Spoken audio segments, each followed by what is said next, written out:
Una persona entre tantas que marcaron mi vida, pero esta persona marcó mi corazón con su forma de adorar, sus canciones, sus alabanzas, marcaron realmente mi vida. Hace algunos años atrás tuve la oportunidad de conocerla y poder saludarla y poder cruzar 2 o 3 palabras. Pero siempre quedó en mi vida el deseo de poder conocerlo y de poder tener un tiempo especial con él. En el año 2018, en mi segundo viaje a Guatemala con mi pastor y un grupo de amigos, tuve la posibilidad de poder estar con él otra vez. Pero esta vez fue en su casa junto a su familia. Y justamente en ese tiempo estaban viviendo un proceso súper difícil. En esa tarde-noche pudimos compartir la palabra, pudimos compartir un tiempo de adoración, de oración, y también compartimos una cena con su familia. Y otra vez el Señor volvió a marcar mi vida a través de ese hombre. Su forma de adorar, su forma de cantarle al Señor en ese proceso tan difícil, marcó realmente mi corazón. Por supuesto que de quien te estoy hablando es de Julio Melgar. Ese año 2018 para mí fue muy especial, el Señor me habló varias veces y yo no entendía de qué me estaba hablando. Y pasó el tiempo y después me di cuenta de algunas cosas que el Señor venía hablándome. Por eso en esta noche lo que quiero hablarte puntualmente, que tiene que ver con frustraciones del alma, que se dan a través de los procesos, a través de los golpes de la vida, a través de circunstancias difíciles. Y esas frustraciones que van quedando en el alma, necesitamos solucionarlas, necesitamos cerrarlas. Por eso, en esta noche me encantaría compartir con vos un personaje bíblico. Así que, ¿de quién te voy a hablar en esta noche? Es del profeta Habacuc. Así que te invito a que busques en tu Biblia, en tu dispositivo, el libro de Habacuc. Y yo de paso te cuento quién era Habacuc. Bueno, vos sabés que Habacuc era un profeta, pero los que saben dicen que aparte de que era profeta, era un muy buen músico. Era músico. Así que me encanta la historia de Habacuc. Y te cuento más o menos que Habacuc era contemporáneo también con otros profetas como Jeremías. También estaba Ezequiel, también estaba Daniel por ahí dando vueltas. Y Habacuc se encontraba en una situación muy complicada. Era muy complicada la situación de Habacuc en ese tiempo. Te estoy hablando allá por los años 612 hasta el 500 y pico, donde Babilonia por segunda vez vuelve a tomar a Judá y destruye el templo y todas esas cuestiones que vos ya sabés. Habacuc venía profetizando algunas cosas y también hablando con Dios y preguntándose: ¿dónde estás, Dios, en medio de todo este caos? O sea, había opresión, había persecución, pero lo más llamativo y triste que aún los reyes de Judá le habían dado la espalda a Dios. No había ley en el corazón de los hombres, no había ley de Dios en la vida de las personas. Literalmente le habían dado la espalda a Dios. Así que el dilema de Habacuc era: ¿dónde está Dios en medio de toda esta crisis? ¿Dónde está Dios en medio de todo este caos? Si vos lees el libro de Habacuc, que son 3 capítulos, te das cuenta cómo empieza el libro y cómo termina. Y me encanta porque al fin de la historia, por lo menos los 3 versículos últimos del capítulo 3 que vamos a leer ahora, encierran todo lo que Habacuc venía sintiendo, y al final y al cabo se dio cuenta que lo único que necesitaba era la fe puesta en Dios para poder recibir las respuestas. O sea, lo único que Habacuc necesitaba era descubrir la fe. Y estas cosas que Habacuc descubrió en su experiencia, en el proceso, nos dejan como enseñanza algunas cositas que quiero compartirte. En vez de cuestionar los procesos y la forma de Dios que tiene para solucionar las cosas, tendríamos que darnos cuenta que Dios sigue siendo justo, que Dios sigue siendo soberano y que debemos creer en Él, porque la Biblia dice que a los que aman a Dios todas las cosas terminan redundando para bien. Así que, en base a toda esta introducción que hice así rapidito, quiero que leamos juntos capítulo 3 de Habacuc, pero vamos a leer los últimos 3 versículos. Yo te lo voy a leer en una versión que me súper encanta, y dice así, versículo 17 al 19. Dice así: aunque las higueras no florezcan y no haya uva en las vides, aunque se pierda la cosecha de oliva y en los campos ya no quede nada, queden vacíos, queden sin fruto. Aunque los rebaños mueran en los campos y los establos queden vacíos. Aún así, dice Habacuc, aún así me alegraré en el Señor, me gozaré en el Dios de mi salvación. El Señor soberano es mi fuerza, me da pie firme como al venado, capaz de pisar sobre las alturas. ¡Wow! Tremendos versículos. Así que en base a estos versículos me gustaría sacar un principio de cada versículo. Y ahí va el primero para que lo anotes o para que lo guardes en tu corazón. El primer versículo dice, aunque la higuera no florezca. Así que ahí ponele nombre, aunque no suceda tal cosa, aunque me esté pasando esto. Y tiene que ver, el primer punto yo le puse, cuando Dios no cumple mis expectativas. Y verdaderamente, escuchá bien lo que te voy a decir, muchas veces ponemos expectativas en cosas que Dios no tiene nada que ver. En medio de toda crisis, en medio de toda injusticia como le estaba pasando a este profeta que fue confrontado con su justicia, su propia justicia, que fue confrontado con su propia verdad, que fue confrontado con su propia razón, que fue confrontado con su propia teología, no podía entender los resultados, no había caso que pudiera entender por qué Dios estaba permitiendo esa situación.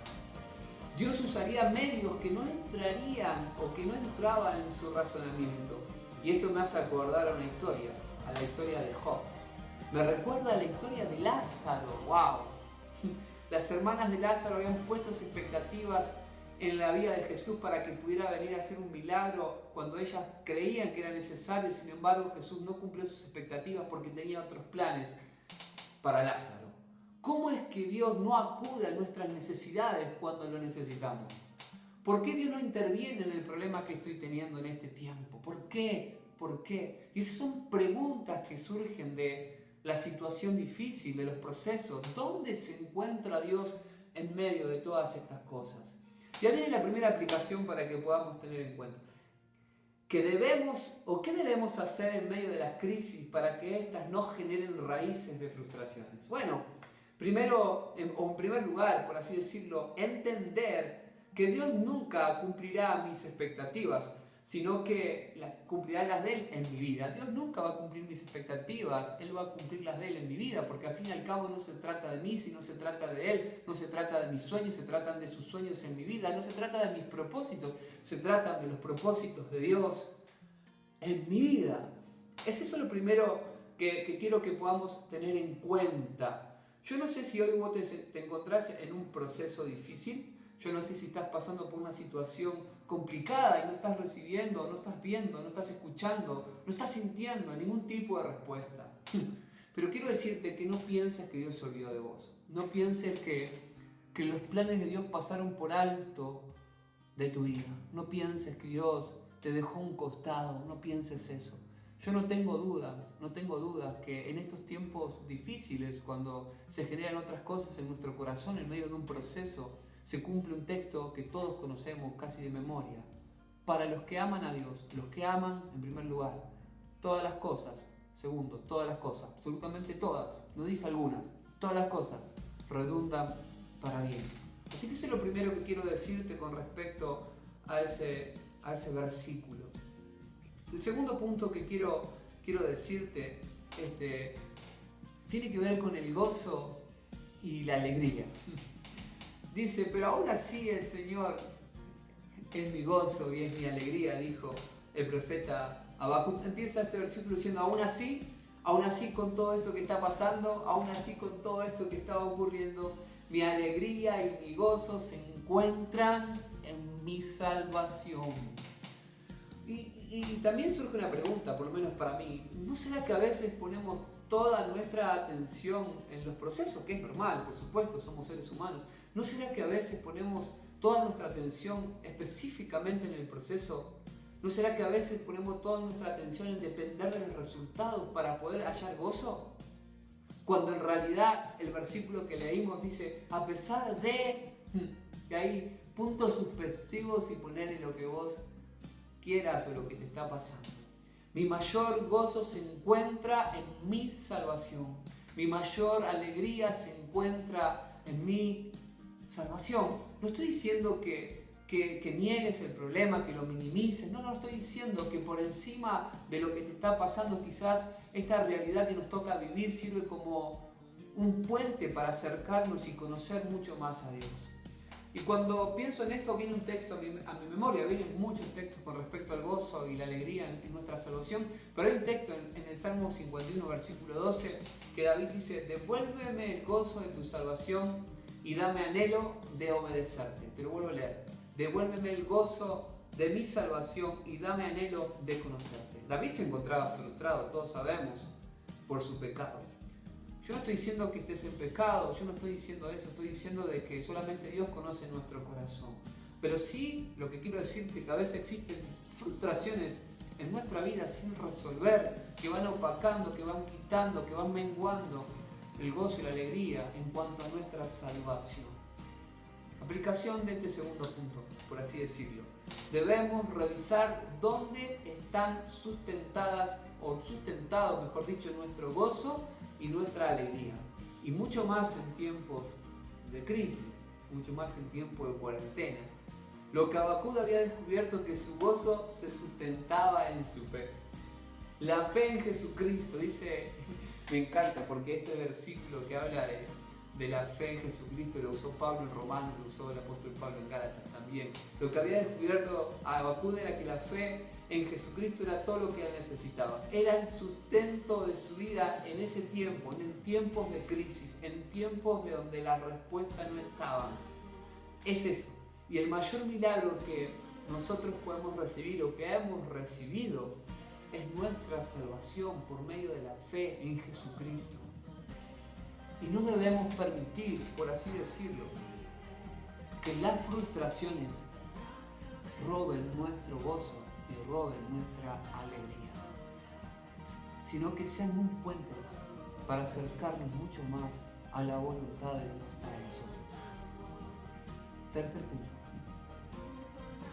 Su soberanía es mi fuerza. Dijo Habacuc que la soberanía de Dios, por lo menos en esta versión, era su fuerza. Por fin Habacuc entiende y acepta que su Señor es soberano a pesar de todo. Acepta y entiende que al aceptar la voluntad de Dios, acepta la soberanía de Dios y encuentra fortaleza en esa soberanía. Ya no debe pelear con sus propios problemas, ya no debe renegar la situación, ya no debe dejarse inundar su corazón de frustraciones sin sentido. El profeta Habacuc el proceso lo cambió por no el resultado.